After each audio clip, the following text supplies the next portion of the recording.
안녕하세요 여러분, 도쿄하미슈입니다. 이젠 1월달이 되었고 매크로 관련 데이터가 정말 많이 기다리고 있는 만큼 2024년의 시작도 2022년 못지않게 정말 조심해야 한다고 생각이 됩니다. S&P 500은 3870일에 와 있는 상태이고요.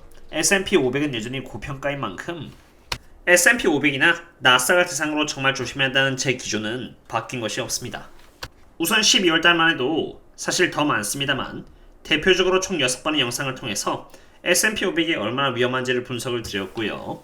11월 달에는 연준은 피봇 할까? FOMC 전에 꼭 보세요라던가 Don't Fight the Fed의 영상 등 마찬가지로 S&P 500이 얼마나 고평가인지 6번 이상의 영상을 통해서 분석을 드렸고 10월도 그랬으며 9월도 그랬고 8월, 7월, 6월, 5월도 꾸준히 얼마나 S&P 500과 나스닥이 고평가가 되어 있으며 조심을 해야 한다는 영상을 어그로가 아니라 정말 내부의 데이터를 바탕으로 해서 분석을 하였습니다. 만약 제가 분석하는 영상이 제 뇌피셜 또는 지레짐작 또는 그럴 수도 있지 않을까요 등의 뉘앙스로 분석을 했다면 제 영상은 정보 전달이 아니라 개인적인 사익을 위한 것이 될 수도 있겠지만 제가 받는 데이터는 공짜도 아니라 제가 사비를 들여서 받는 로우 데이터이고 그 데이터를 기반으로 이해하기 쉽게끔 분석을 다시 하여서 몇 시간을 들여서 만든 영상입니다. 그리고 이번 영상도 마찬가지로 저는 여전히 S&P 500이 충분히 위험한 단계에 있다고 생각합니다. 가장 먼저 Fed Funds Future를 보도록 하겠습니다. 이것은 연준의 최종 금리를 보여주는 데이터입니다. 주황색은 2022년 12월 13일 때 그려졌던 전망으로 FOMC 회의 이전이었고요. 12월 30일은 FOMC 회의 이후 때 최종 금리가 그려진 전망으로 FOMC 전후를 시점으로 해서 최종 금리가 이렇게 더 높게 상향되었다는 것을 볼 수 있습니다. 2013년 여름쯤에는 최종금리가 5%를 그리고 있는 상태인데 이번 주 수요일 날 있을 Fed Minutes 공개와 함께 충분히 5.1% 이상으로 조정이 될 수도 있다고 보고 있습니다. 하지만 그 정도 분석에서 멈추면 안 되겠죠. Fed Funds Future와 2년 국채금리와의 상관관계까지도 알아봐야 하는데요. 여기 보시면은 Fed Funds Future와 2년 국채금리는 아주 밀접한 코릴레이션이 있다는 것을 볼 수 있습니다.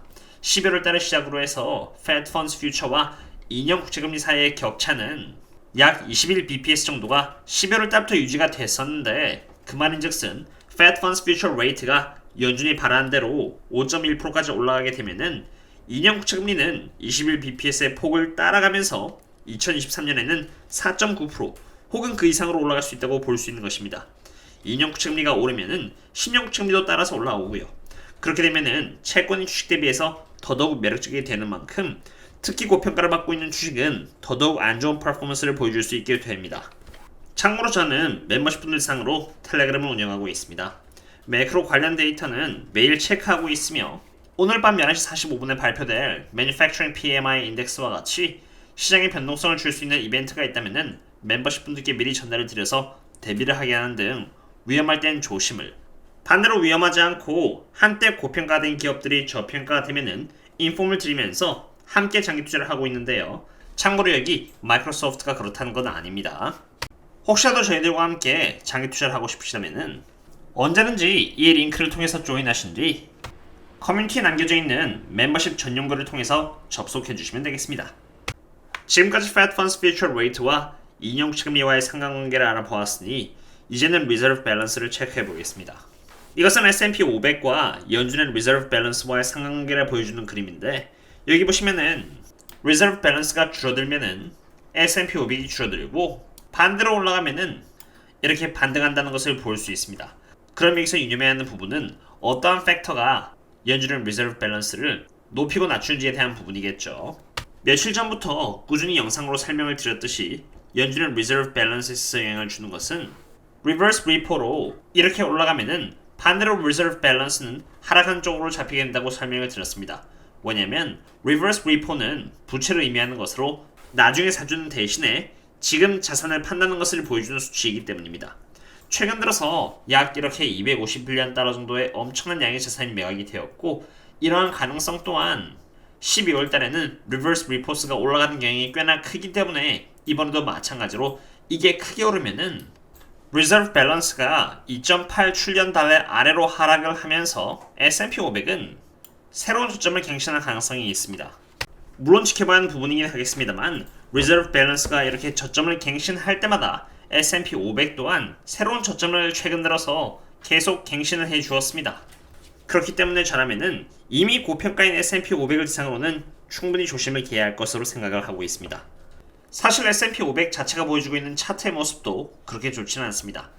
S&P 500은 지금 이렇게 사이드웨이로 모아나가고 있는 패턴을 보여주고 있는데 그 모습이 삼각형 모양입니다. 이런 걸 컨티뉴에이션 패턴이라고 하는데 S&P 500이 아래로 하락할 수 있다는 것을 의미합니다. 오늘은 S&P 500에 대해서 또 한번 이야기를 해보았습니다. S&P 500은 여전히 고평가이며 매크로 관련 데이터들을 기반으로 해서 여전히 안 좋은 모습들을 많이 보여주고 있기 때문에 아직도 조심을 해야 한다고 생각합니다. 정말 지긋지긋한 베어 마켓이긴 합니다만 지난 영상 때 보여드린 것과 같이 2019년부터 21년까지 S&P 500은 주구장창 상승만을 거듭해 왔습니다. 충분히 이런 장이 와도 이상하지 않다고 생각이 됩니다. 참고로 애플의 경우는 여기 12월 16일 날 삼각형 모양이 만들어졌으며 이것은 하락하는 패턴이니 조심해야 한다고 텔레그램 방에서 리마인드를 드린 바 있는데 S&P 500이 딱 이런 모양을 만들어 나가고 있다고 알 수 있습니다. 물론 어디까지나 차트입니다만 제가 분석하는 것이 차트만이 아니라 S&P 500의 밸류에이션과 매크로 관련 데이터들과 함께 종합적으로 분석을 드리는 만큼 2023년이 시작되었다고 쉽게 방심하면 안 된다고 생각합니다. 오늘의 분석은 여기까지 하도록 하겠고요. 그럼 다음에 또 다른 분석과 함께 샤프도록 하겠습니다. 그럼 다음에 또 만나요. See you later.